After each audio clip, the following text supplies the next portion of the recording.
Perfecto. Bien, entonces, si todos pueden ver la pantalla, esta noche vamos a hablar básicamente acerca de los avances a partir del diagnóstico laboratorial, lo que nos compete desde el punto de vista de apoyo al diagnóstico en cuanto a la detección de fiebre amarilla. El contexto, en realidad, la importancia de esta charla se enmarca en el incremento de casos que se han venido reportando durante los 2 últimos años, principalmente en América Latina, para los casos de fiebre amarilla. No solamente en el Perú, sino es algo a nivel regional. Y sobre todo llama la atención no solo el número de casos, no solo la letalidad de los mismos, sino también las zonas en las cuales se están presentando. Entonces, en este contexto, el grupo de investigación hemos creído conveniente realizar esta serie de presentaciones a propósito de estas arbovirosis que se están presentando en la región. Y en esta noche voy a tocar específicamente el tema de fiebre amarilla. Bien, entonces vamos recapitulando un poco para poder entender, para poder consolidar todos los métodos diagnósticos que voy a presentarles esta noche. Vamos a poner un poco en contexto la situación sobre fiebre amarilla. Me confirman si es que sí, en algún momento se interrumpe la transición de las diapositivas. Entonces, como ven en imágenes, tenemos que la Organización Panamericana de la Salud hasta mayo 2025 ha clasificado ya como riesgo alto al tema de las infecciones producidas por el virus de fiebre amarilla. Esto debido a que naturalmente los casos esperados que se susciten en la región se dan principalmente a nivel de la cuenca amazónica. En imagen, en color verde oscuro, vamos a poder nosotros observar la cuenca del Amazonas, aquella zona que colinda con el río Amazonas y donde discurren las aguas, y también hay mucha vegetación.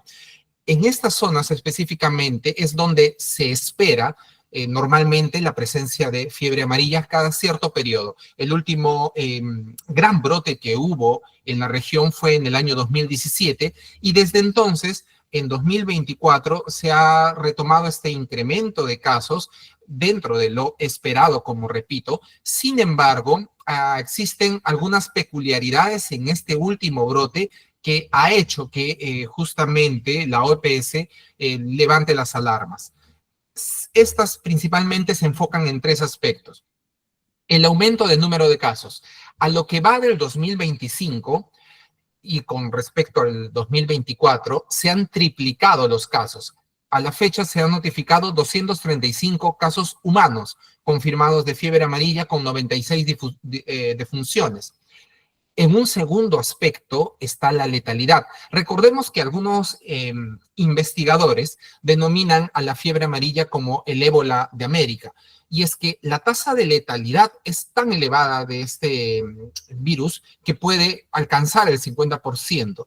En lo que va del presente brote, la tasa de letalidad está en 41%. Por último, y es lo que quizás es lo más resaltante en este momento, es que se ha propagado el virus a zonas donde antes, o por lo menos en las últimas décadas, no se había reportado.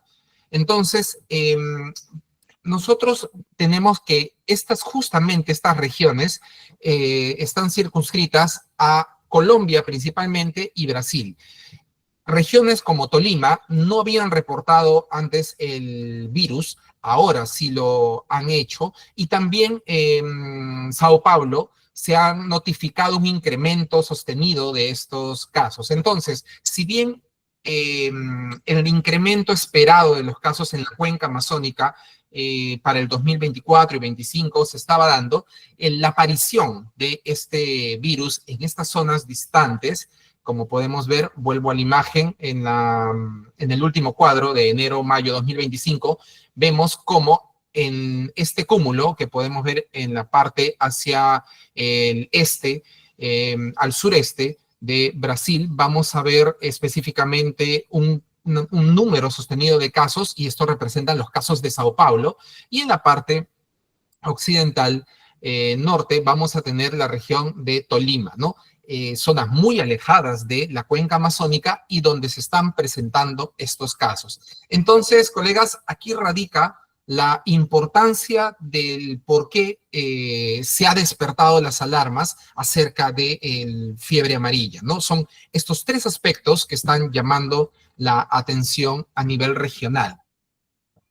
En cuanto a estos reportes de casos en estas zonas y al levantamiento de riesgo alto a nivel de la región, esto implica algunas consideraciones adicionales. Es decir, si es que existe este tipo de casos en estas zonas, es porque hay una propagación selvática continua, sobre todo en los bordes, en las riberas de los bosques, como primer aspecto. En un segundo aspecto, tenemos que las actividades humanas están propiciando esta interacción con estos ecosistemas, lo cual llevarían de cierta manera a estas zonas donde no han sido notificadas antes, e incluso en las imágenes podemos ver también a los casos en La Paz, en Bolivia, hasta el 2022. Desde el 2022 se están presentando ya casos reiterativos en Bolivia, un hecho que no se presentaba hace más de 20 años, ¿no? Entonces, estas actividades, estas interacciones con las actividades humanas estarían también propiciando este riesgo de diseminación del virus. Pero por último, y quizás lo más importante, es que esta detección de casos están ocurriendo cerca de centros urbanos, y esto, quiero o no, aumenta el riesgo de brotes urbanos. Recordemos, y vamos a ver más adelante, que estamos hasta el momento hablando de ciclo selvático de fiebre amarilla. No estamos hablando en ningún momento de brotes urbanos. En la actualidad, los únicos brotes urbanos que ocurren por fiebre amarilla se dan en África. Sin embargo, en la región de las Américas, hace mucho tiempo no existen brotes urbanos. Sin embargo, ante esta diseminación que ha despertado las alarmas de la OPS, estaríamos en un riesgo latente para que se produzca en algún momento este riesgo de brote urbano. Entonces, justamente por esta situación, en este contexto, es que se presenta esta ponencia. Esta charla se enfoca justamente en ver razones por las cuales debemos de enfocarnos en el diagnóstico molecular. ¿Por qué principalmente? He considerado 5 aspectos fundamentales. Primero, porque existe una cocirculación de flavivirus, es decir, en la región, como sabemos, no solamente tenemos casos de fiebre amarilla, sino también de Zika, y en realidad, como tanto dengue y Zika pertenecen a la misma familia Flaviviridae, existe la probabilidad, y vamos a ver datos específicos más adelante, existe la probabilidad de reacciones cruzadas, sobre todo con las técnicas serológicas.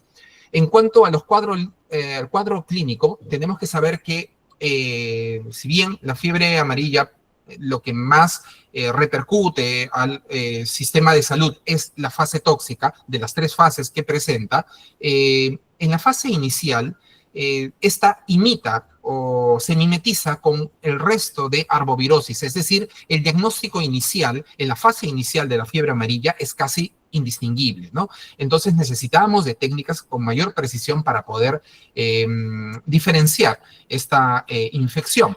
Asimismo, lo que mencionaba hace un momento, los brotes recientes requieren una vigilancia activa y una detección precoz de los casos, ya que el abordaje clínico de fiebre amarilla requiere que este sea lo más oportuno posible, debido a la mayor propensión a complicación que tienen estos pacientes. Entonces, cuanto antes yo detecte que estoy frente a un caso de fiebre amarilla, hay mayor oportunidad de manejar mejor clínicamente al paciente.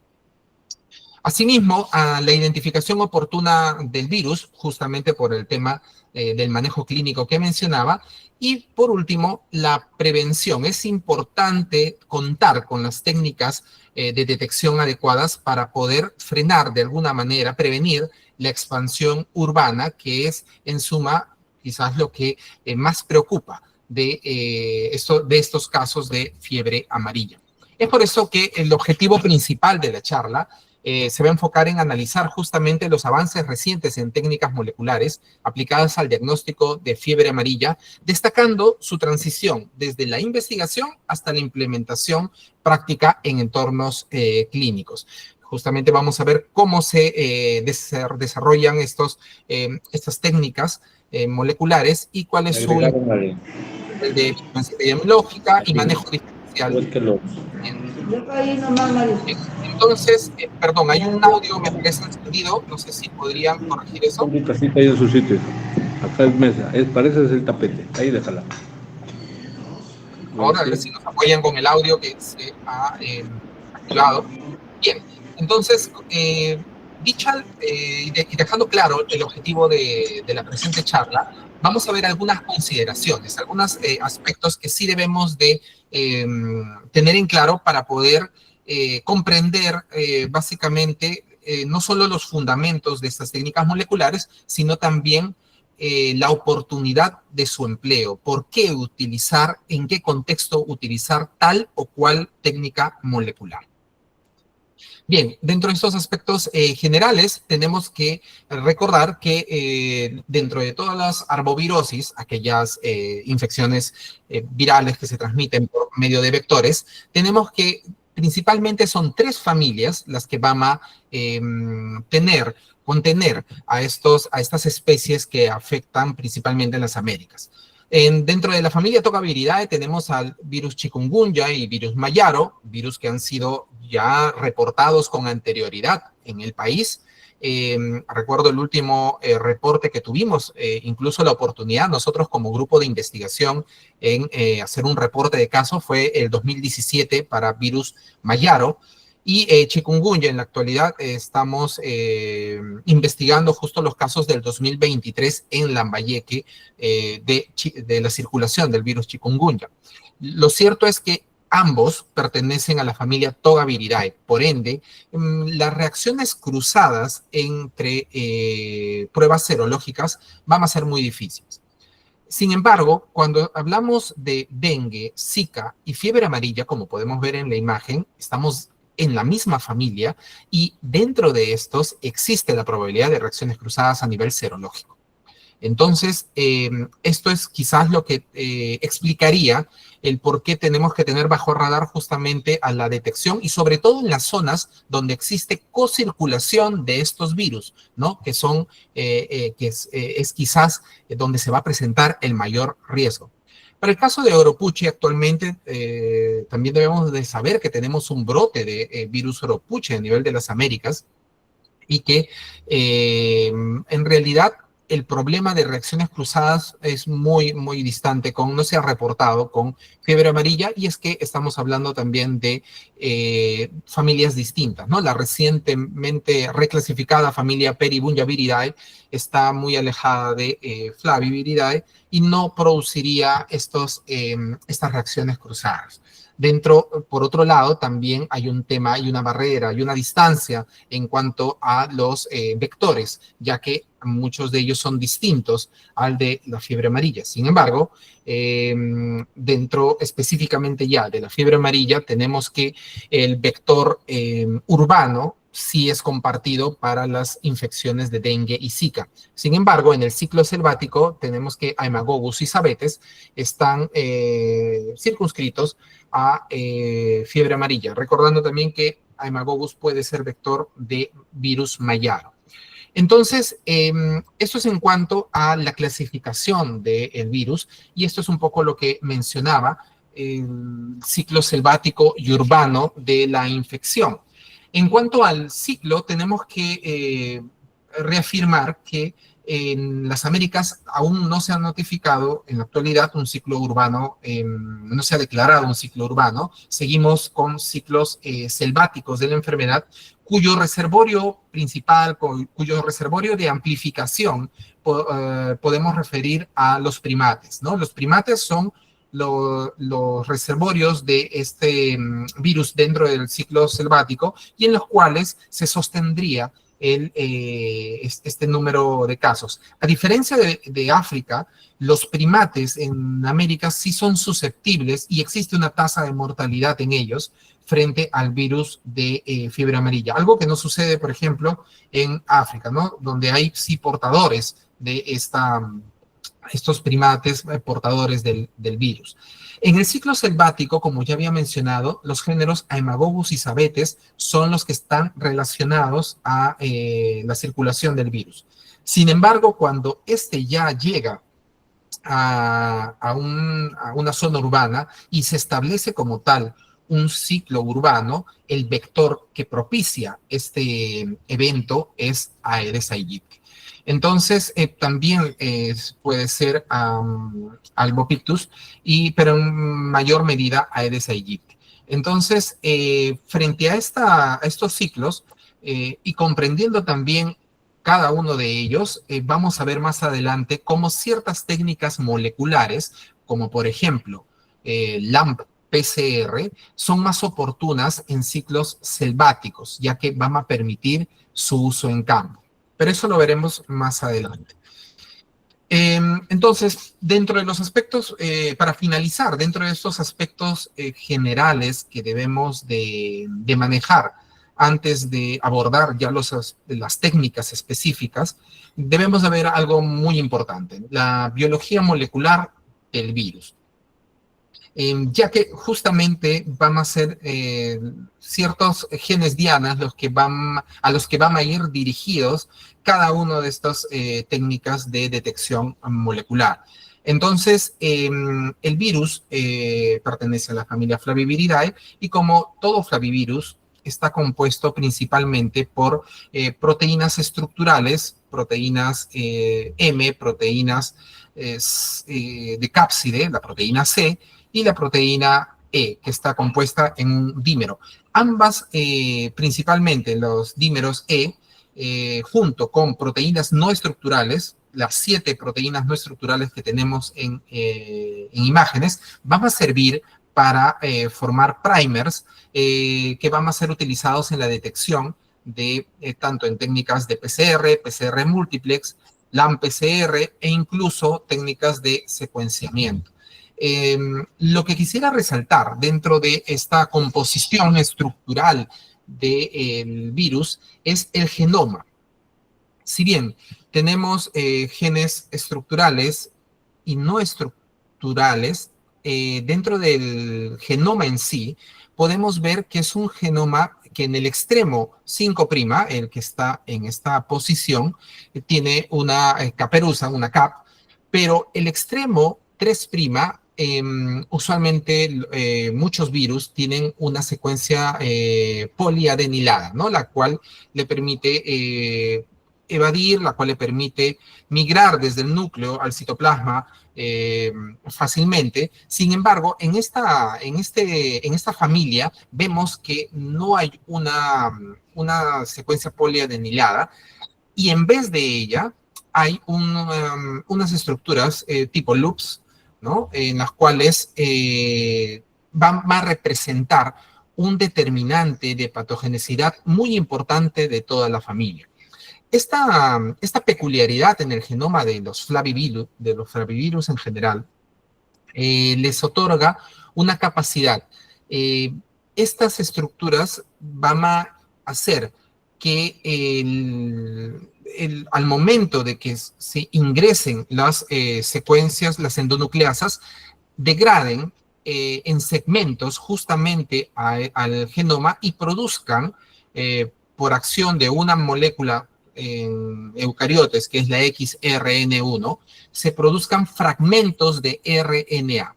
Algo así como ocurre en coronavirus, sin embargo, en los coronavirus sí es algo natural, porque hay una transcripción discontinua y ellos producen segmentos de ARN que luego van a ser transcritos. Sin embargo, en los flavivirus se presentan estos segmentos, pero estos segmentos no van a ser transcritos. Estos segmentos van a ser acumulables. Y lo que van a hacer es bloquear específicamente la respuesta inmune del hospedero. Entonces, son determinantes de patogenicidad que en esta estrategia del flavivirus, en vez de proteger con un extremo 3' poliadenilado, lo que hace es propiciar por parte de esta enzima su degradación parcial con el fin de generar fragmentos de ARN a fin de que estos sirvan como un sistema de evasión a la respuesta inmune. E incluso la acumulación de estos a nivel hepático podría ser responsable de las complicaciones a nivel del hepatocito en el caso de fiebre amarilla. Bien, entonces, aparte de estas peculiaridades en el genoma, justamente gracias o debido a la composición tanto de proteínas estructurales y no estructurales, se ha clasificado al virus de la fiebre amarilla en 7 grandes genotipos. Como podemos ver en la imagen superior, la mayoría de los genotipos se encuentran en África. Y para América existen principalmente 2 genotipos sudamericanos. En cuanto a esta diversidad genética que se tiene, ya con los 7 genotipos que he mencionado, vamos a tener que estos 2 genotipos americanos van a estar circunscritos específicamente y van a estar relacionados con ciertos países, de tal manera que el genotipo de Sudamérica 1 representa principalmente a los aislados obtenidos de Brasil, Ecuador, Panamá, Trinidad y Colombia.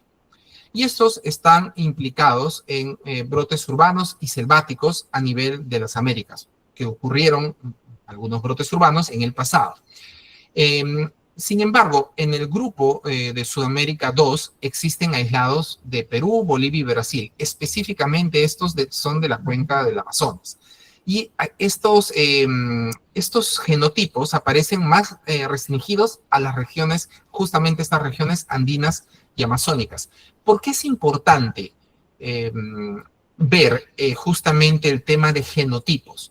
Ya que, como veremos también más adelante, la efectividad de la vacuna frente a fiebre amarilla va a depender, en la actualidad ya se conoce desde el 2022, ya se sabe que va a depender muchas veces incluso del genotipo, el cual se presente en el paciente que ha sido inmunizado, o al cual el paciente se ha expuesto, ¿no? Al genotipo que el paciente inmunizado se ha expuesto.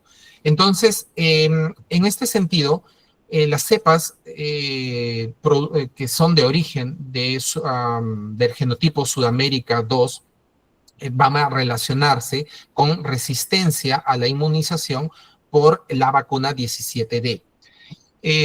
Para ver a más detalle esta situación, vamos primero a ver lo que se requiere conocer justamente del aspecto clínico, algo muy rápido solamente en cuanto al aspecto clínico, que creo que ya se han abordado a mucha profundidad en distintas charlas, y que quizás no es el motivo de esta, pero sí es importante mencionarla. Al igual que el virus dengue, podemos nosotros encontrar un símil en cuanto a las etapas que se presentan en la enfermedad por fiebre amarilla.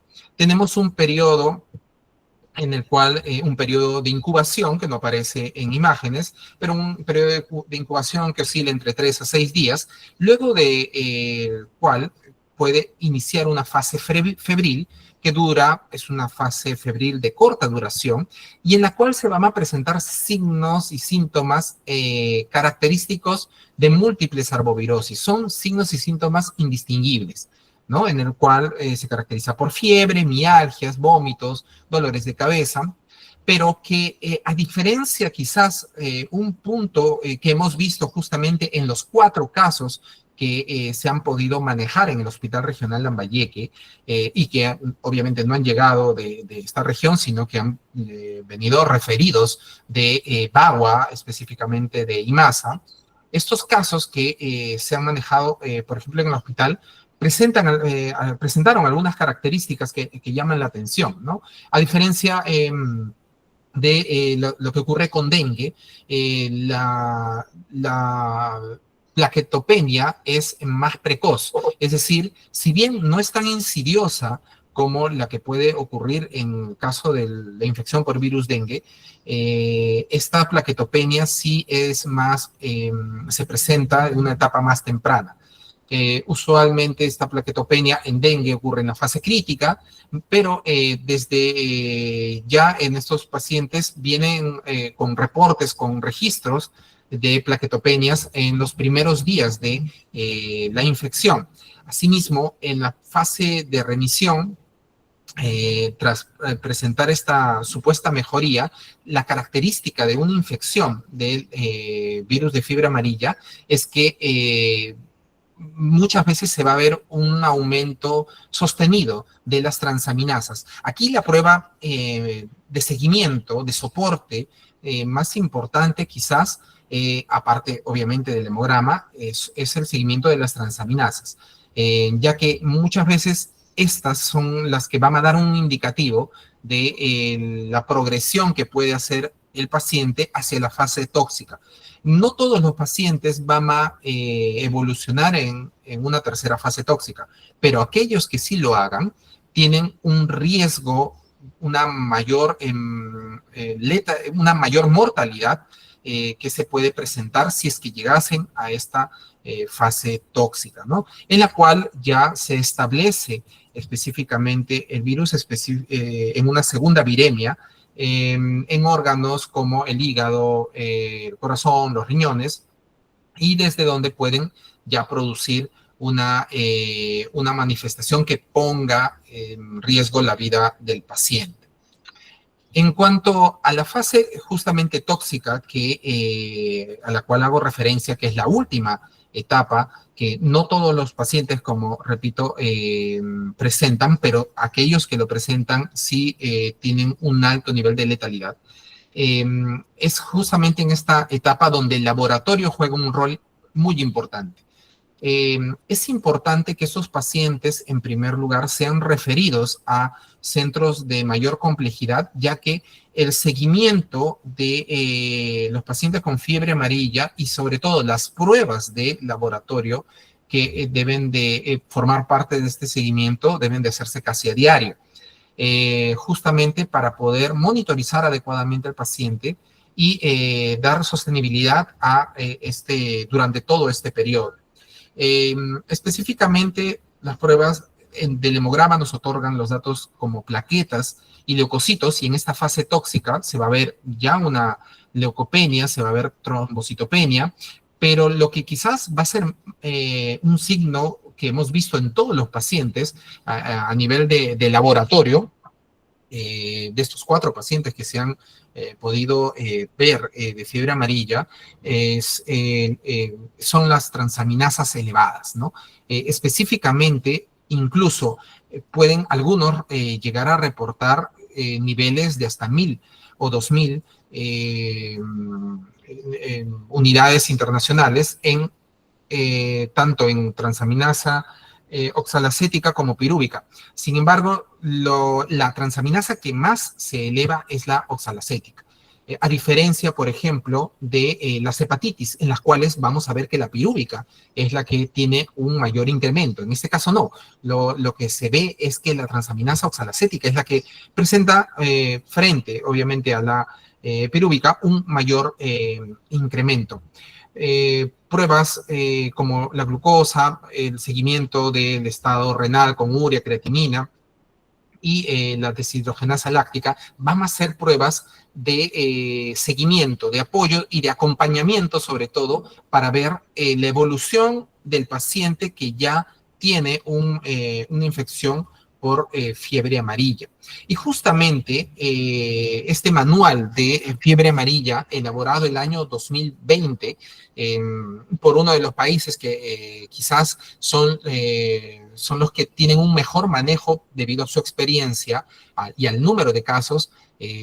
Brasil específicamente tiene este manual que fue editado en el 2020 y que les orienta justamente, basados en criterios de laboratorio, cómo poder caracterizar, estratificar los casos de fiebre amarilla. Entonces, para las formas leves, ellos, por ejemplo, utilizan factores como el TP, las transaminasas y la creatinina. Entonces, básicamente ellos clasifican a los pacientes con formas leves cuando las transaminasas están por debajo del umbral de 500, tienen una creatinina también menor a 1.3 y un INR menor a 1.5. Basados en estos tres criterios, ellos estratifican como una forma leve de presentación de fiebre amarilla.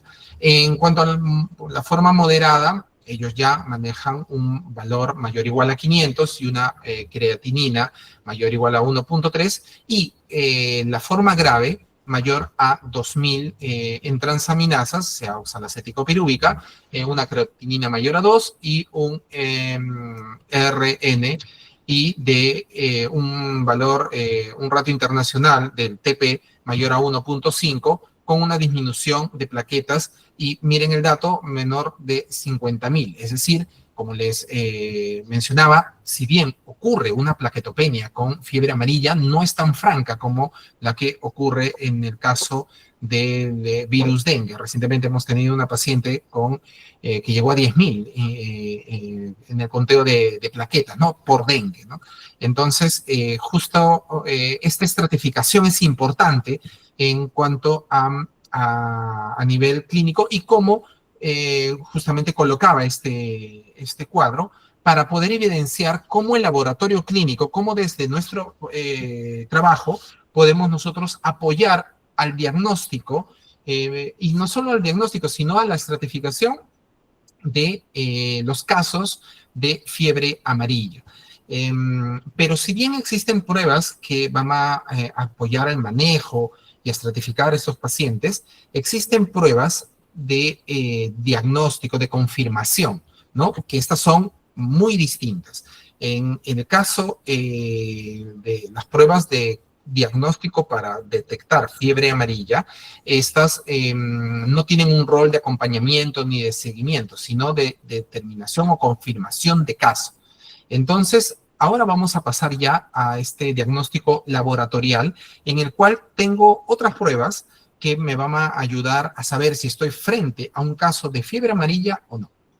Las que anteriormente había mencionado, el hemograma, las transaminasas, las creatininas, son pruebas de acompañamiento, ¿no? Son pruebas de manejo, que una vez que el paciente llega con sospecha de arbovirosis, se tamizan para poder determinar si el paciente va a ser manejado en emergencia, va a subir áreas críticas o va a ser remitido a algún Obilclin. Pero cuando quiero determinar cuál es el agente etiológico, aquí es donde entran a tallar estas pruebas de laboratorio. Básicamente, pruebas de nivel molecular, pruebas serológicas y pruebas de histopatología, de inmunohistoquímica, ¿no? Que generalmente están circunscritas para casos de necropsias. En el primer caso, las pruebas de confirmación, ¿qué es lo que dice nuestra norma técnica? ¿Cuándo confirmo o cómo determino un caso de fiebre amarilla? Los criterios son, si tengo positividad para una prueba molecular, PCR en tiempo real, por ejemplo, dentro de los primeros días de la enfermedad hasta los 10 primeros días de la enfermedad, se indica, puedo yo, si tengo positividad de este marcador, es un caso confirmado de fiebre amarilla. Si tengo también un marcador serológico positivo para inmunoglobulina M, también, sobre todo en una zona, en una área donde hay una circulación o es una zona endémica, también se considera positiva o caso confirmado, ¿no? Si fuese un lugar donde nunca ha habido reporte de fiebre amarilla, se requeriría una seroconversión, es decir, una segunda muestra para evaluar seroconversión. También se confirma por métodos de inmunohistoquímica, pero en el caso de necropsias, y por cultivo celular. Sin embargo, esta última técnica ya está circunscrita para temas de investigación y en laboratorios a nivel referencial. Entonces, conociendo cómo confirmo un caso de fiebre amarilla, estas son las pruebas que me van a apoyar a dicha confirmación. Lo que se utiliza principalmente tanto a nivel de la región como en nuestros centros referenciales son tanto la prueba de PCR en tiempo real y la prueba de inmunoglobulina M para detectar fiebre amarilla. Ambas son herramientas valiosísimas en el tema de la detección de casos. Y es más, en el presente brote, en el año 2025, todos los pacientes han llegado con un resultado positivo, por ejemplo, por serología IgM. Y nosotros en el hospital hemos tenido la oportunidad de confirmarlos también con la prueba molecular. Lo que sí habría que mencionar en este punto es si es que estas pruebas son si es que estas pruebas, a pesar de aportar justamente este apoyo al diagnóstico de manera oportuna para la detección de casos, si es que pueden ser complementadas, si es que existe la oportunidad de sumar a estas pruebas otras, sobre todo a nivel molecular. Entonces, justamente en ese motivo es que va esta charla para poder hablar específicamente de estos aspectos. Antes de ello, olvidaba mencionar que si bien estas pruebas, como repito, son una gran herramienta que en la actualidad utilizamos, tanto serología como prueba molecular para la detección del virus de fiebre amarilla, existen en la práctica algunas situaciones en las cuales se presentan reactividad cruzada frente a, sobre todo, flavivirus. Y no solamente lo hemos visto en la práctica, recuerdo que en uno de estos casos se presentó un marcador positivo para antígeno NS1 de dengue, pero al someterlo a la prueba molecular no se detectó dengue, en este caso de fiebre amarilla. Es decir, si es que nos hubiéramos guiado netamente de la prueba serológica, hubiésemos tenido un supuesto caso de coinfección, dengue, fiebre amarilla. Sin embargo, al hacer la prueba molecular solo se detectó genoma de fiebre amarilla, lo cual nos lleva a que existe la probabilidad de reacción cruzada en estas infecciones que nos podría en algún momento llevar a una falsa notificación de un caso de coinfección, ¿no? Y esto no solamente lo hemos visto en la práctica, sino que está registrado, está reportado en los artículos. Por ejemplo, este artículo del autor Adugna del año 2021, en la cual en esta revisión ellos encuentran justamente que estas reacciones cruzadas ocurren en flavivirus, especialmente entre fiebre amarilla y en menor medida entre chikungunya y dengue, ¿no? Y que en este caso ellos utilizan inmunoglobulina G, quizás en este marcador es donde ocurre la mayor cantidad de reacciones cruzadas. Entonces, justamente la pregunta sería, a nivel del rendimiento de las pruebas que utilizamos nosotros para la detección de estos casos, ¿cuál es la fiabilidad que se presentan con estos marcadores? Vamos a ver ahora, justamente, hablando de estos rendimientos en cuanto a las pruebas, un grupo de pruebas, otros métodos de detección que están emergiendo para el diagnóstico oportuno o el apoyo al diagnóstico frente a fiebre amarilla.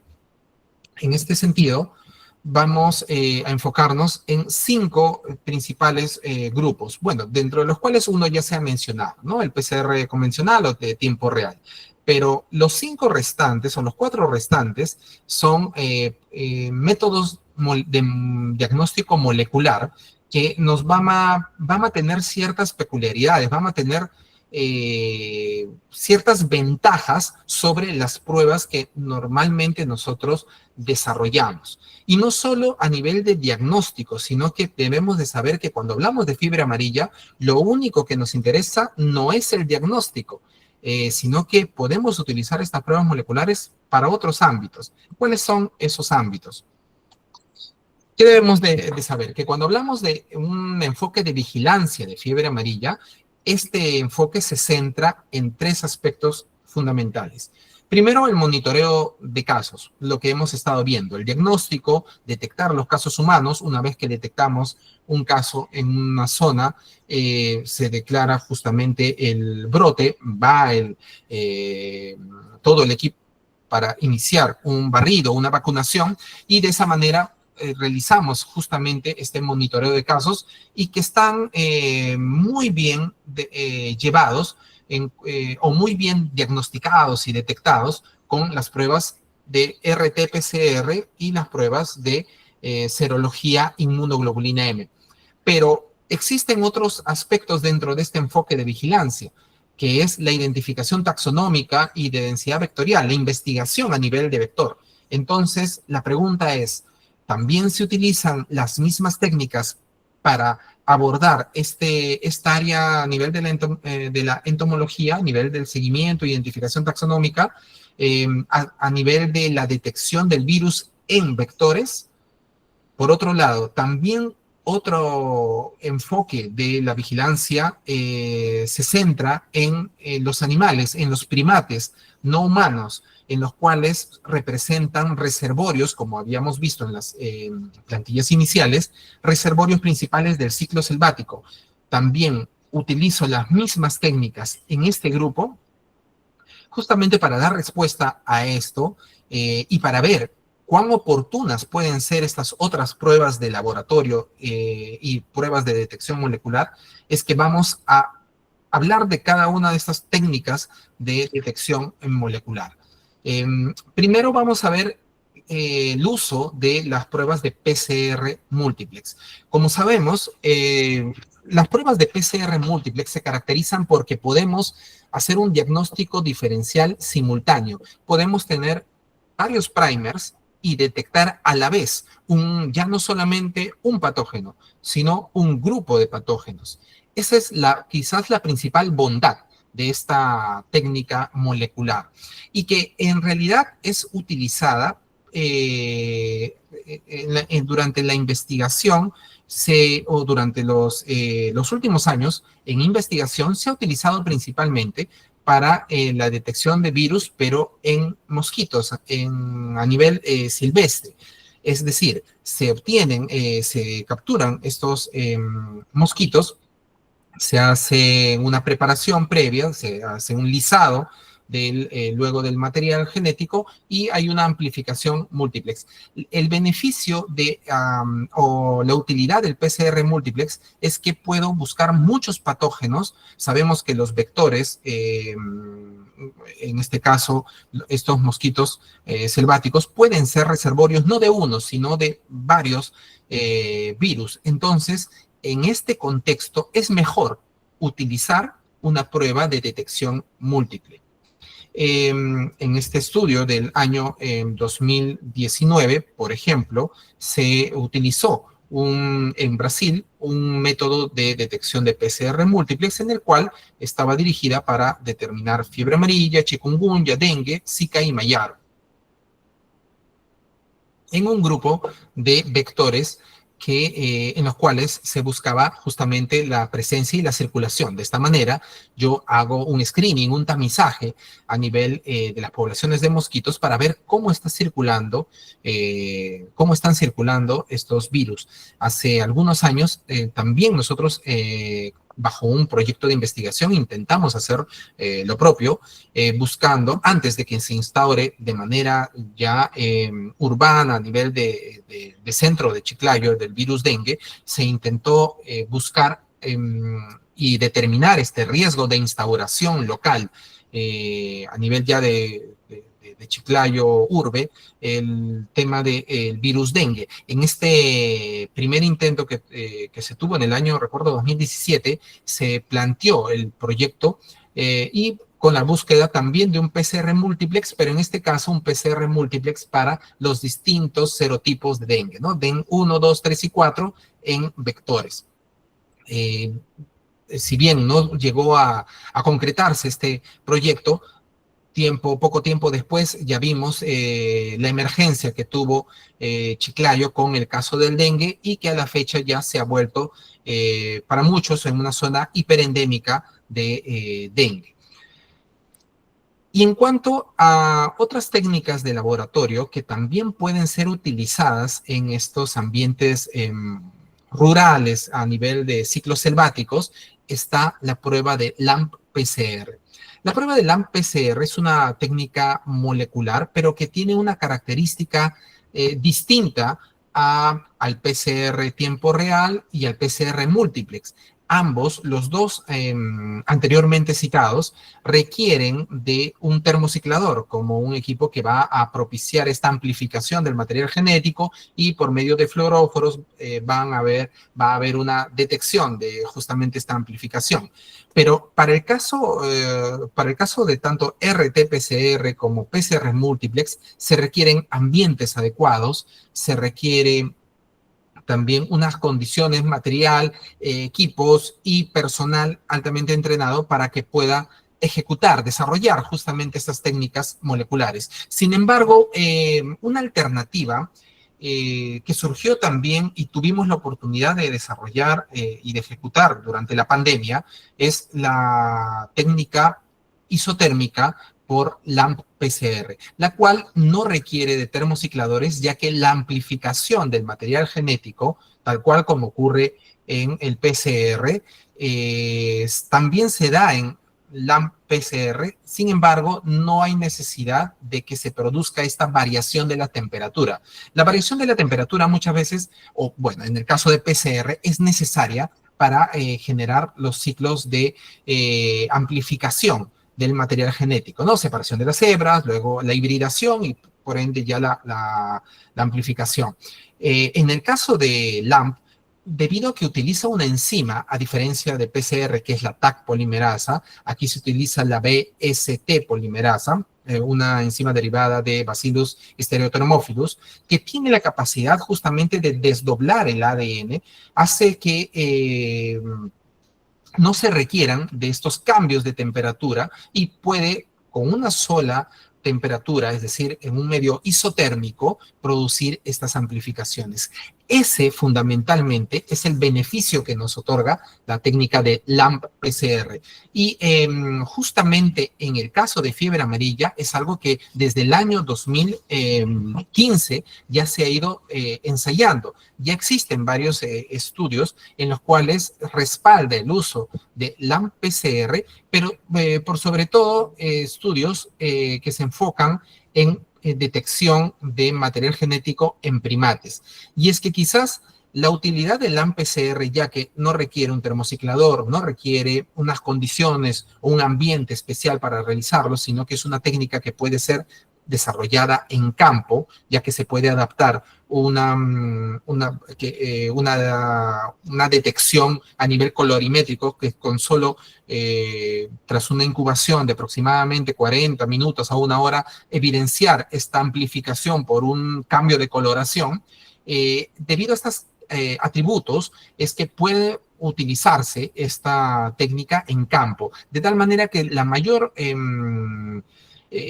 efectividad que podemos darle a su uso es realizando el diagnóstico en las mismas zonas donde ocurre el ciclo selvático en los primates, justamente para hacer seguimiento, tamizaje de este virus, pero cómo circula, determinar cómo circula este virus en primates. Es por eso que estos dos estudios, tanto el que está en el año 2015 como el 2024, se enfocaron justamente en la determinación por medio del LAMP-PCR en primates, ¿no? Para detectar justamente el genoma del virus de fiebre amarilla en esta población. Una de las ventajas que se encontraron, principalmente en el estudio del 2024, es que LAMP-PCR mostró un potencial para detectar virus de fiebre amarilla en todas las muestras las muestras obtenidas, los tejidos obtenidos de estos primates no humanos, incluso en tejidos como pulmón, corazón y riñón, que se sabe que normalmente presentan bajas cantidades de carga viral, ¿no? Entonces, la sensibilidad y especificidad de esta técnica es del 100% y es comparable con el PCR. El día de ayer me parece que también ya se hizo mención acerca de cómo funciona una prueba de LAMP-PCR. Básicamente utiliza más primers, más cebadores que una técnica de PCR convencional. En RT-LAMP-PCR lo que se utilizan son 3 pares, de 2 hasta 3 pares de cebadores, y como pueden ver en imágenes, se utilizan cebadores internos, cebadores externos, que van a poder, y también un cebador inverso interno que va a producir que tras la amplificación de este material genético se formen estas horquillas, las conocidas como loops. Estos loops y a medida que se va amplificando el material genético, van a ir acumulándose y dando una turbidez al medio. También esta multiplicación, esta acumulación de material genético va a producir una liberación de protones que va a acidificar el medio, de tal manera que en una prueba LAMP-PCR yo puedo determinar la positividad no solo por medio de la turbidez, como podemos ver en la imagen superior, que la turbidez que produciría la acumulación de estas horquillas de amplificación, sino que también debido a la acidificación del medio puedo colocar un indicador como rojo fenol y determinar de manera colorimétrica la presencia o no de la amplificación de un segmento de material genético. De esta manera es como funciona el LAMP-PCR y puedes desarrollarlo a nivel de campo, simplemente determinándolo o bien por turbidimetría, para lo cual nosotros, por ejemplo, en el hospital utilizamos un espectrofotómetro convencional. Aquellos que realizan ELISAs en sus instituciones, se puede adaptar esta plataforma LAMP-PCR para que se determine por un tema de acumulación, de turbidez de esta reacción, y también se puede adaptar esta plataforma para una detección simplemente visual, utilizando un indicador como el rojo fenol para ver el viraje, ¿no? Si es que hay un viraje a color amarillo, hay una positividad para la presencia del material genético, en este caso de virus de fiebre amarilla. Entonces, estas plataformas de LAMP-PCR dan esa posibilidad, dan la posibilidad de que yo pueda desarrollar una técnica molecular sin necesidad de tener un termociclador y simplemente con una incubadora que va a otorgar una temperatura que usualmente oscila entre 56 o 60 grados de acuerdo a la presentación del tipo de LAMP-PCR que se tenga, y que nos va a permitir hacer en campo una detección a nivel molecular.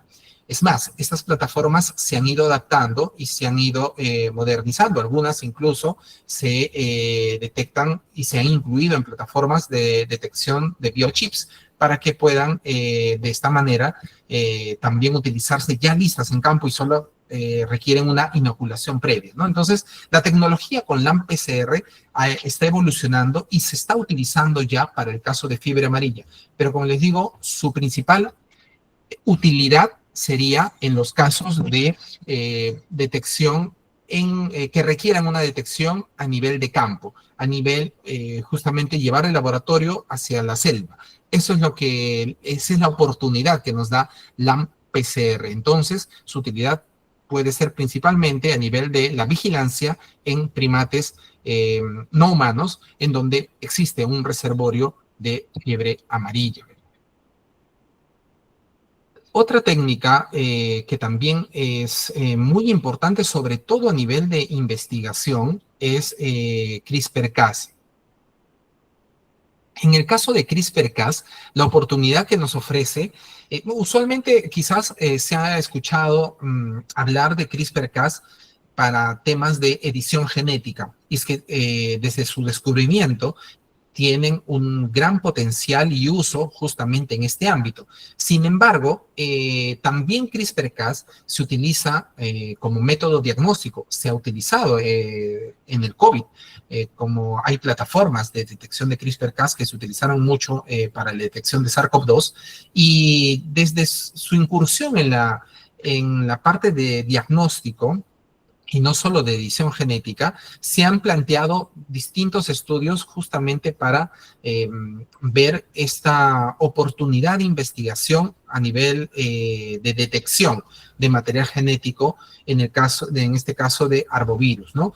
En imágenes tenemos los estudios que se han desarrollado, dos estudios principalmente que se han desarrollado, uno en el 2023 y otro en este año, el 2025, en el cual justamente se ha utilizado CRISPR-Cas, pero con otro fin, con un fin de control vectorial, una estrategia que busca es justamente erradicar los vectores que son propicios para el virus de la fiebre amarilla. Sin embargo, la propuesta que se está planteando ahora es un poco distinta. Ya no solo ver a CRISPR-Cas como una herramienta para edición genética, sino una herramienta que me dé ciertas ventajas frente a las otras pruebas moleculares en la detección, en el diagnóstico de fiebre amarilla. Para esto se podría emplear mucho la detección de CRISPR utilizando la proteína Cas13 como una guía específica. Y ahora muchos quizás se preguntarán por qué utilizar Cas13. Para entender un poco y rápidamente de este asunto en cuanto a por qué podemos utilizar CRISPR-Cas en la detección, como detección molecular, tenemos que saber lo siguiente. Desde su descubrimiento y desde su aplicabilidad ya a un nivel clínico, las plataformas de CRISPR-Cas se han podido clasificar en 6 tipos, dentro de los cuales existen 2 clases. Y de manera didáctica he podido encontrar este diagrama en el cual justamente nos permite entender por qué puedo utilizarlo no solo como una estrategia de edición genética, sino también como una estrategia de diagnóstico.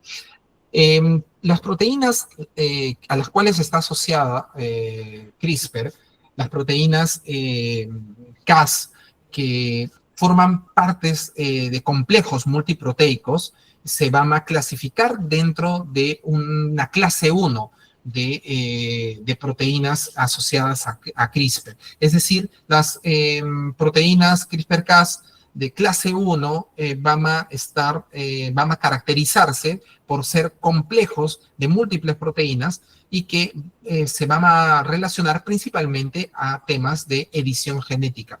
Sin embargo, cuando estamos en la clase 2, vemos que las proteínas que se asocian a estos sistemas son proteínas únicas.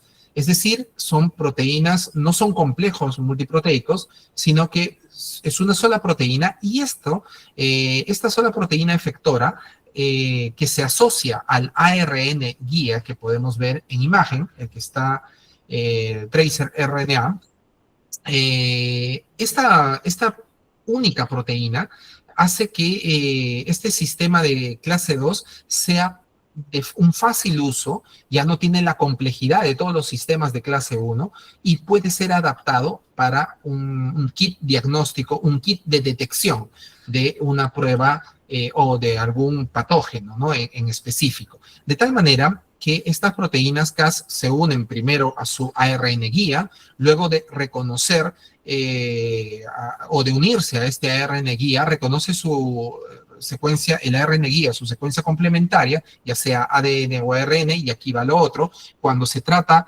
de ADN, se utilizan las proteínas Cas9 y Cas12, pero cuando se trata de ARN, se utilizan las proteínas Cas13.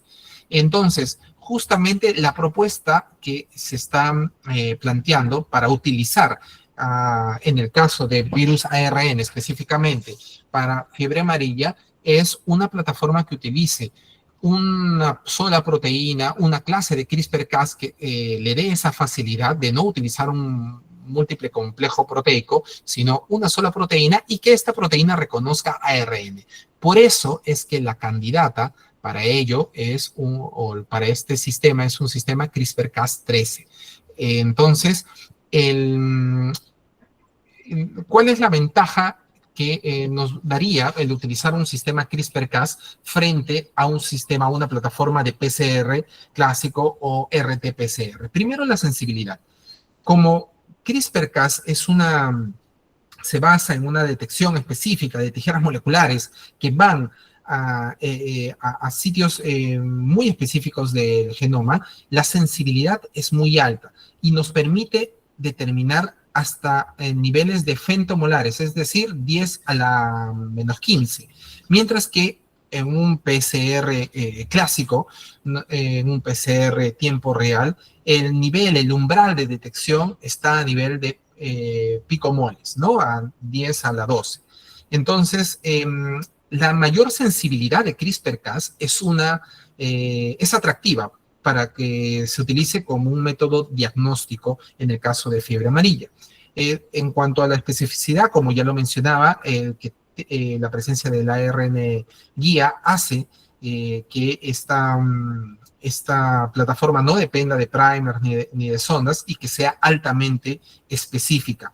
Y otro dato que quizás también suma, y es un atributo que comparte con LAM-PCR, en este caso tampoco hay versiones en las cuales no necesitas un termociclador, ¿no? Simplemente aquí no se necesita amplificar material genético como es la estrategia de PCR para hacer una detección. Aquí, al tener ya un ARN guía, va y específicamente se busca esta región complementaria y se hace una detección directa del material genético. Entonces, esta plataforma CRISPR no necesariamente requiere de termociclador. Las respuestas, en comparación también con el PCR, son mucho más rápidas, ¿no? Pueden durar hasta 1 hora. En cuanto al costo, también hay una ventaja. Como ya se están haciendo más populares estas plataformas, hay un beneficio que se puede obtener en cuanto al costo, ¿no? Es más portátil y tiene mayor tolerancia a la presencia de inhibidores. Y por estas razones justamente es que la plataforma CRISPR-Cas se presenta como una buena alternativa en cuanto al diagnóstico de casos, principalmente esta sí, a casos humanos, ¿no? Esta plataforma, lo que se está pensando es emplearla principalmente para la detección de casos en pacientes infectados, a fin de poder tener justamente mayor oportunidad, mayor sensibilidad en las etapas iniciales de la enfermedad.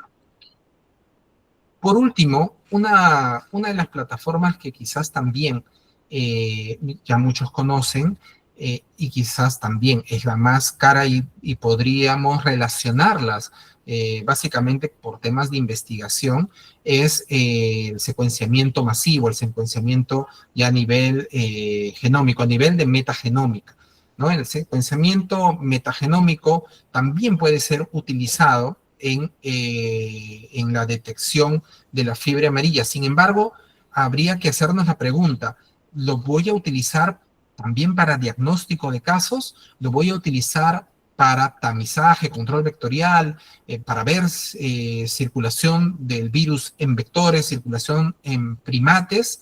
¿Lo voy a utilizar para casos en humanos? ¿Cuál es la ventaja o en qué casos debo de utilizar una detección ya a nivel de un secuenciamiento de genoma completo, en el caso de virus de fiebre amarilla. Para responder esta pregunta, justamente he podido encontrar 3 artículos que nos van a permitir entender básicamente cuándo utilizar un secuenciamiento de genoma completo de virus de fiebre amarilla. Bien, para esto, antes de ello, debemos de saber lo siguiente, justo para saber por qué secuenciar, para qué secuenciaríamos todo un genoma. Dentro del actual brote de fiebre amarilla, que ha tenido un incremento de casos de manera sostenida y paulatina, que ya vienen desde el 2023-24 y que ha alcanzado su pico en el 2025, debemos de tomar en cuenta varios factores que pueden estar involucrados en este incremento de casos en las Américas. Primero, la vacunación, ¿no? Una disminución de la cobertura vacunal. Y es que sabemos que desde la pandemia por COVID-19, la renuencia a la vacunación de cierto grupo poblacional, el miedo, la desconfianza que se han generado frente a las vacunas ha incrementado. Y esto ha repercutido completamente en los niveles de vacunación de la población. Este se considera como un factor implicado justamente en este incremento de casos. Pero otro aspecto también relacionado a la vacunación es la desinformación, ¿no? Si bien hay un tema de miedo, un tema traído por la pandemia, pero también existe la infodemia, ¿no? Los grupos conspiracionistas acerca del tema de la vacunación, que también han mermado en cuanto a la tasa, los niveles de vacunación y por ende la inmunidad en rebaño que se tiene normalmente para muchas enfermedades. Es por eso que estamos viendo en la actualidad brotes nuevamente de enfermedades que ya teníamos controladas, como sarampión, fiebre amarilla, coqueluche. Todas estas enfermedades están reemergiendo y quizás una de las principales causas sobre las cuales se sospecha que estén implicadas es justamente la tasa de vacunación. Pero también hay que tomar conciencia de que muchos de estos ciclos selváticos están encontrándose ya con las zonas urbanas. Y en el caso de fiebre amarilla lo estamos viendo, ¿no? En la región específicamente de Tolima. Entonces, también dentro de estos factores que podría estar relacionado con este incremento de casos, están la expansión urbana, ¿no? La expansión urbana desordenada muchas veces, incontrolada, y la deforestación. Es decir, un tema asociado ya a las condiciones medioambientales y en las cuales sabemos nosotros que ya desde hace algún tiempo existe una gran preocupación sobre estos temas que no están siendo abordados adecuadamente y que podrían también estar repercutiendo directamente sobre estos casos de incremento de fiebre amarilla.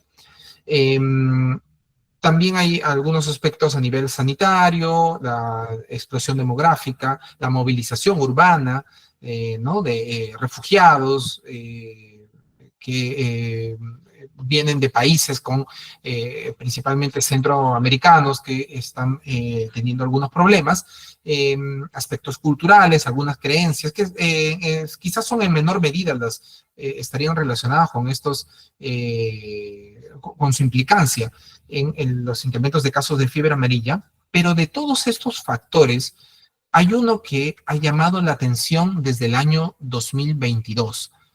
Este factor está relacionado ya con mutaciones que pueden estar presentándose en el mismo virus, en el virus de la fiebre amarilla. Entonces, ya se habla de una presión evolutiva.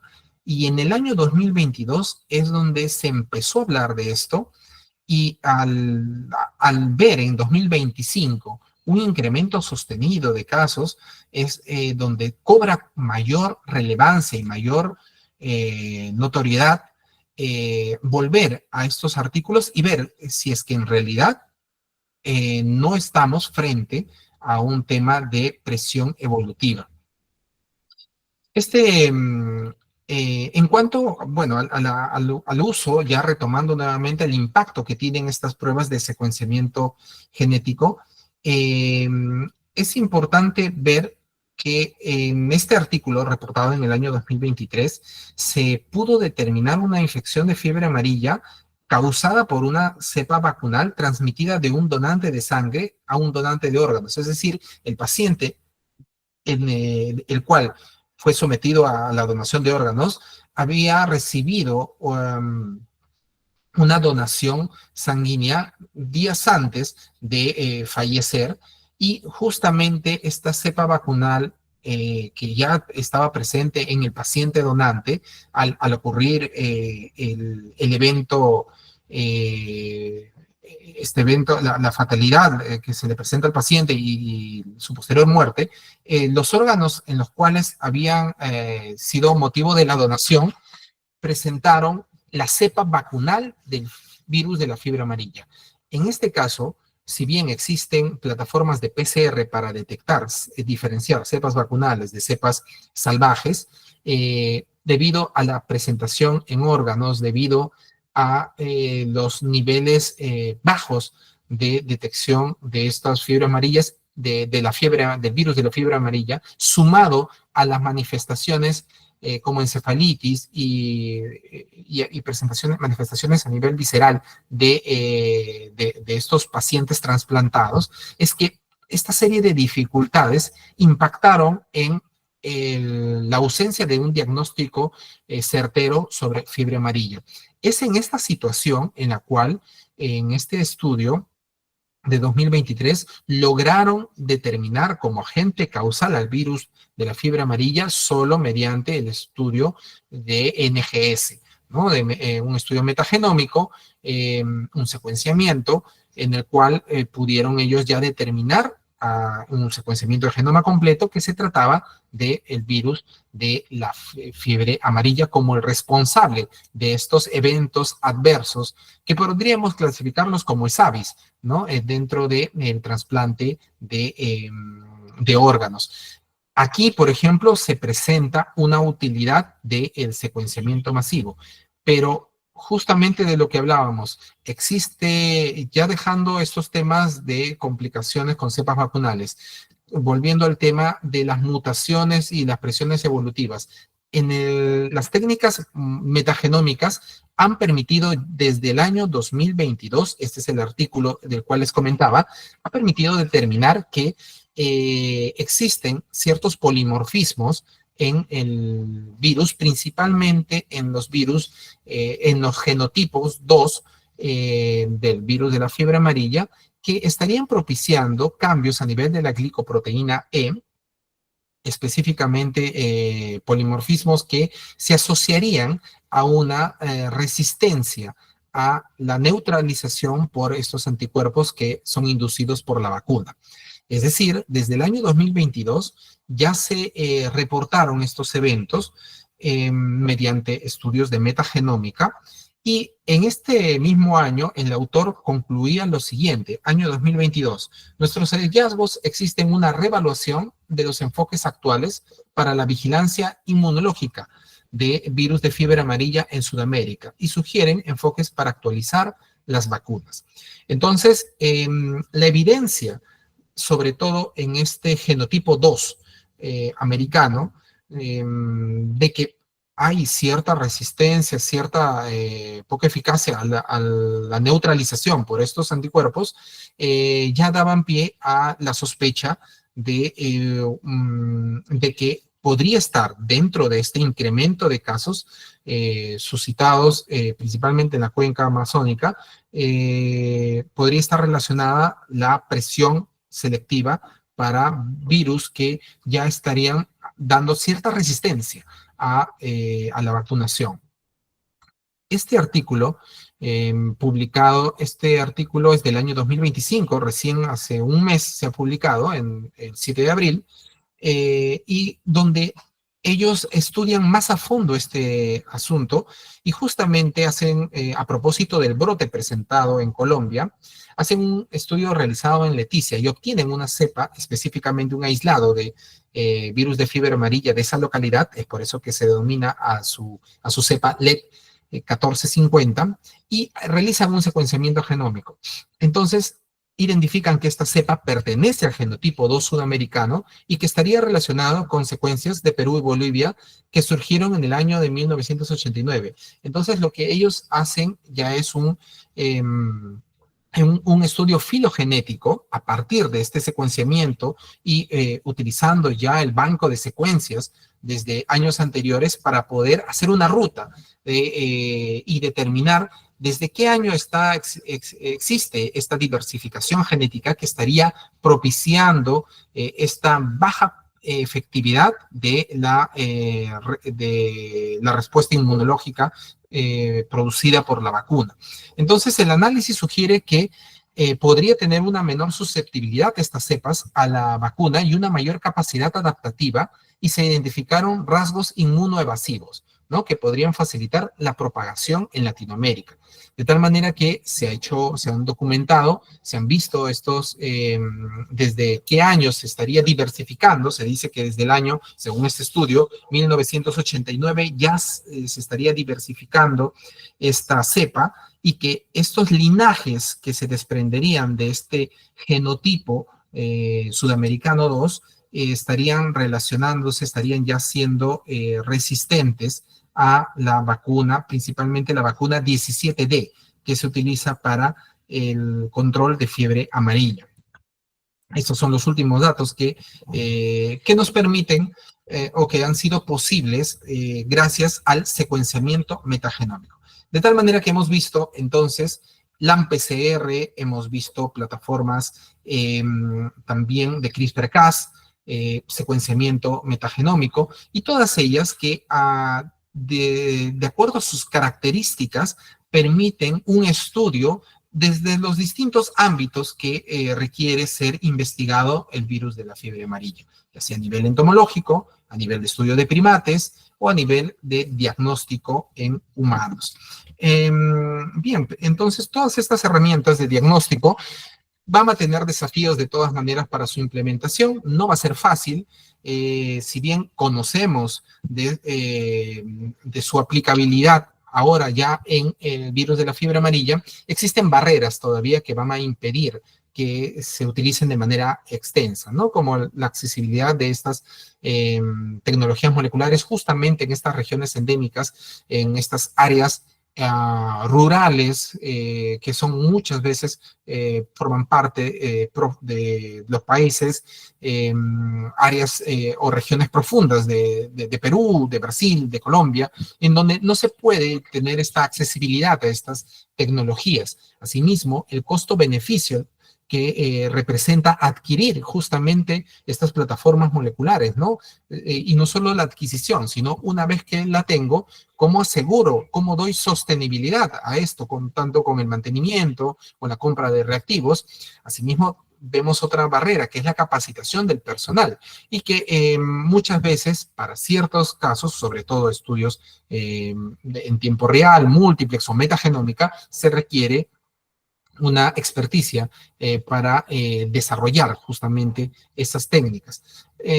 Barreras como también la necesidad de asegurar un control de calidad y una validación local, y entre la interoperabilidad de la vigilancia epidemiológica. Todas estas características en realidad representan desafíos que nosotros todavía, como países en vías de desarrollo, tenemos por superar para poder implementar todas las técnicas moleculares que hemos descrito. Bien, quisiera terminar justamente esta charla que hemos dedicado a todas las plataformas moleculares que se pueden utilizar para el diagnóstico de fiebre amarilla, comentando una última técnica, un último un grupo de pruebas automatizadas que están siendo cada vez más implementadas debido a sus características o a sus atributos en distintos laboratorios a nivel nacional. Y son las técnicas basadas en microfluídica automatizada. Las técnicas de microfluídica automatizada, muchos de ustedes las conocerán, ya que se caracterizan por tener cartuchos integrados, ¿no? Son microcámaras, canales precargados y que esto permite la automatización de los pasos. Plataformas como Film Array, GeneXpert, ¿no? Y en este caso la que vengo a presentar, que es el estándar M10 de Arbovirus, son plataformas que se valen justamente de este principio de microfluídica para poder realizar una detección automatizada de distintas infecciones o enfermedades. Entonces, en el Hospital Regional Lambayeque nosotros tenemos este equipo estándar M10 Arbovirus que apoya en el diagnóstico de las distintas infecciones arbovirales que son más frecuentes en la región. Tiene muchas ventajas, dentro de ellas, sobre todo, que dentro de cartuchos precargados nos permite de una manera rápida, evitando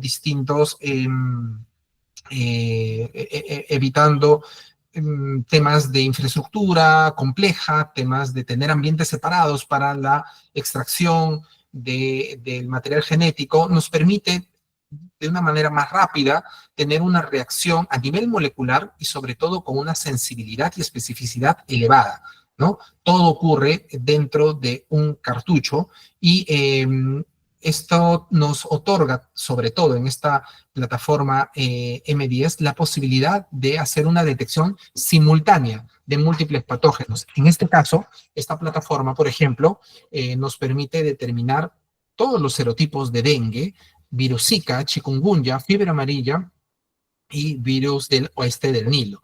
Entonces, mediante esta plataforma es que hemos podido confirmar los 4 casos que se han suscitado en el Hospital Regional Lambayeque, en el cual yo trabajo en el área de virología, y justamente estas plataformas nos han servido mucho para confirmar estos casos.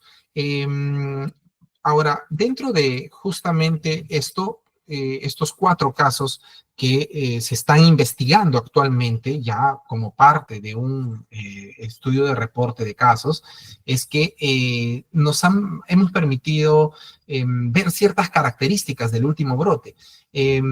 Normalmente sabemos que las pruebas moleculares tienen un rendimiento óptimo dentro de los 6 primeros días y hasta el 10º día podemos tener un resultado positivo por técnicas moleculares. Sin embargo, como sabrán, todos estos casos han sido referidos desde otras regiones y muchas veces ya no llegan en las etapas iniciales de la enfermedad, no llegan ni en la etapa inicial ni en remisión, sino en la fase tóxica y por ende ya ha transcurrido un número considerable de días. De tal manera que una de las características que hemos visto es que hemos podido realizar la detección a nivel molecular en muchos casos, después de 10 o 12 días de iniciado los síntomas, ¿no? Entonces, perdón,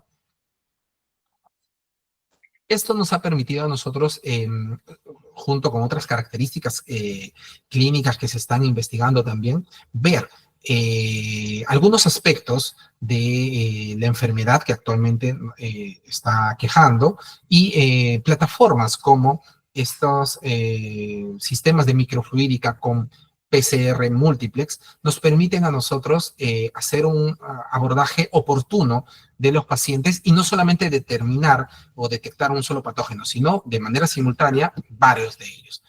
Bien, entonces, dicho esto, creo que hemos conversado ya acerca de todas las pruebas que están emergiendo para el diagnóstico molecular. Se ha comprendido, espero, la oportunidad que tiene cada una de ellas en distintos ámbitos de este último brote. Y no me queda nada más que agradecer la invitación por parte de la decana del Consejo Regional 6 Cajamarca, que ha tenido bien darnos un espacio para poder compartir algunas cosas que estamos haciendo a propósito justamente de estas enfermedades infecciosas que están reemergiendo en las Américas. Y quisiera aprovechar estos minutos finales para poder comentarles que nosotros, todas estas charlas, estamos nos las colgamos igual en nuestras plataformas, tenemos distintos canales, estamos, el grupo de investigación en Inmunología y Virología del Norte tiene un canal de Facebook, tenemos un canal de YouTube en el cual nosotros compartimos todo el material, las investigaciones, las presentaciones que realizamos con ustedes y que están completamente invitados a que puedan seguirnos y suscribirse para que podamos compartir y llegar quizás a más colegas en la difusión de todas las actividades que realizamos. Ahí van a poder ver que desde el año 2020 seguimos nosotros de cerca todos los temas en virología clínica y en inmunología, y hemos podido tener la oportunidad de compartir incluso en muchas jornadas en las cuales hemos organizado con todos los integrantes del equipo que forma el grupo de investigación en inmunología y virología del norte. Aprovecho también en comentarles que estén atentos, ya que vamos a desarrollar un diplomado en virología clínica, el cual se está proyectando, se está planificando ya en colaboración con los colegios profesionales, con las sedes de nuestro colegio profesional, para que veamos justamente la implementación y el desarrollo de este diplomado. Bien, doy gracias a todos y estoy presto para todas las consultas que puedan tener. Muchas gracias.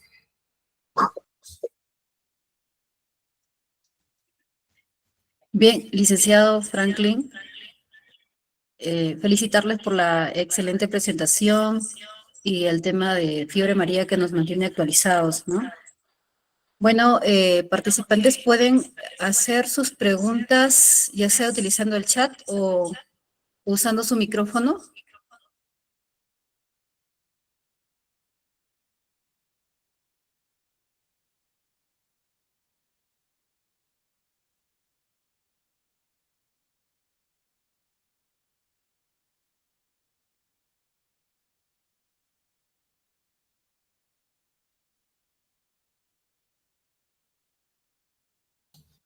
Biólogo Franklin, una pregunta en el chat.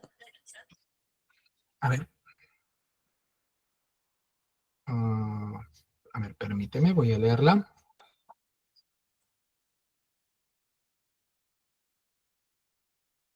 Ya. Bien. Veo que en el chat nos comentan acerca de si existen algunas limitaciones o desventajas que se presenten en estos sistemas de microfluídica.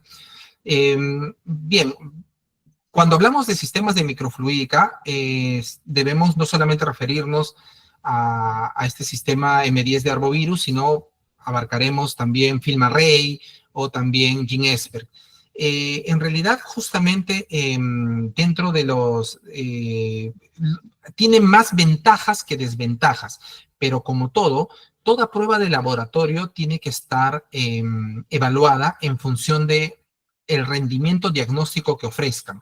Es decir, no existen pruebas de laboratorio mejores o peores, sino pruebas más sensibles, más específicas, pruebas que tengan mayor concordancia, pruebas que en todas estas características se engloban en un término que se llama rendimiento diagnóstico. Entonces, existen pruebas que tienen, obviamente, un mejor rendimiento diagnóstico y en contextos también distintos. Va a depender mucho si es que existen algunas limitaciones dentro de estas pruebas, van a ser especificadas dentro de los insertos. Por ejemplo, algunas limitaciones que me pueden llegar a la mente, no solo en el sistema estándar M10, sino, por ejemplo, en FilmArray, es el uso de ciertas muestras para la detección en ciertos paneles, por ejemplo, ¿no? Hay limitaciones en el uso de esputo versus hisopados nasofaringeos, si es que tengo un panel de detección para virus respiratorios, por ejemplo, y eso el mismo kit lo determina, lo refiere, ¿no? Que el presente kit no está diseñado para la detección en tal o cual muestra, y es decir, la limitación la va a presentar o la va a manifestar específicamente en el inserto.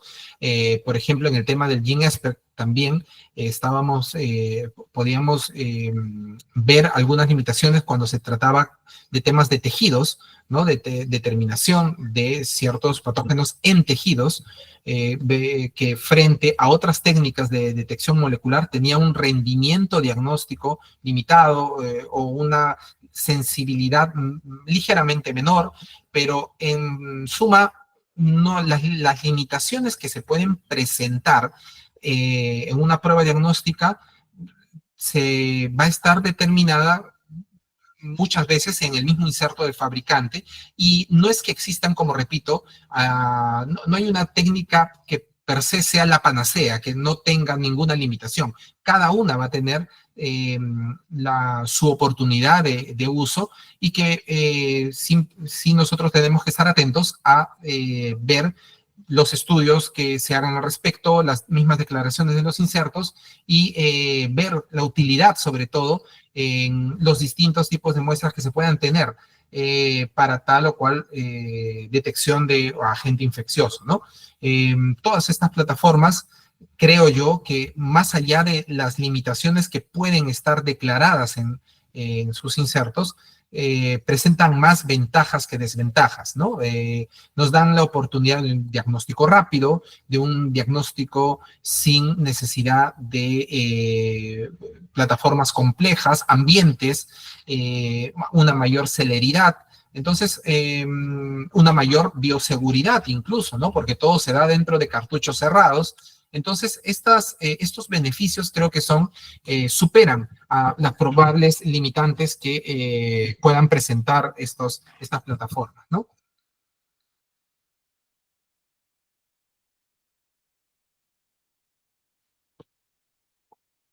Gracias por la pregunta, colega Paulina. Bien, creo que no sé si hay alguna otra consulta. Si no hay más consultas, nuevamente, por favor, los invito a que sigan nuestras redes y que estén atentos a los distintos cursos que vamos a poder compartir con ustedes, y que nos sugieran también, de repente, si alguno de ustedes en nuestras mismas redes, si es que desean abordar algún estudio específicamente dirigido para algún virus, nosotros venimos trabajando ya desde hace algún tiempo, todos los integrantes del grupo de investigación en inmunología y virología, que nos encontramos en distintas partes, ¿no? Arturo, por ejemplo, está en Cajamarca, tenemos a colega Cristian, que está en Chichapoyas, y así tenemos distintos miembros del grupo de investigación que justamente nos dedicamos al tema del diagnóstico, y abordamos el estudio de los virus, y estamos cada uno desde nuestra institución haciendo uso de distintas plataformas, distintos métodos de diagnóstico, y que podemos compartir con ustedes muchas veces esta información, estos hallazgos que tenemos cuando se suscitan justamente temas coyunturales como el de fiebre amarilla, que es ahora. El año pasado estuvimos con un virus de la viruela del simio, y así, ¿no? Estamos constantemente nosotros en distintas actividades. Los invitamos nuevamente para que puedan estar atentos a los demás cursos que se vienen, y sobre todo del diplomado que vamos a organizar ya en los meses sucesivos. Gracias, Lisbeth, por esta oportunidad que nos has brindado, y si no hubiese alguna pregunta adicional, yo me despediría. Bien, agradecer a los ponentes, al licenciado Arturo y al licenciado Franklin, por habernos acompañado estos 2 días, ¿no? Un tema muy interesante, tanto de dengue como de fiebre amarilla. Agradecer también a los participantes por habernos acompañado en este interesantísimo curso. Y bueno, Franklin, más adelante podemos hacer otras ponencias, ¿no? También con Claro, otros colegas de Lambayeque. Bueno, muy agradecida con todos ustedes. Les claro que doy sí. una bonita noche. Muchas gracias. Gracias, Franklin. Gracias a todos. Aprovecho en desear a los que a los que son padres un feliz día del padre o por el día de mañana. Felicidades a todos los que han estado conectados. Gracias. Muchas gracias a todos. Gracias.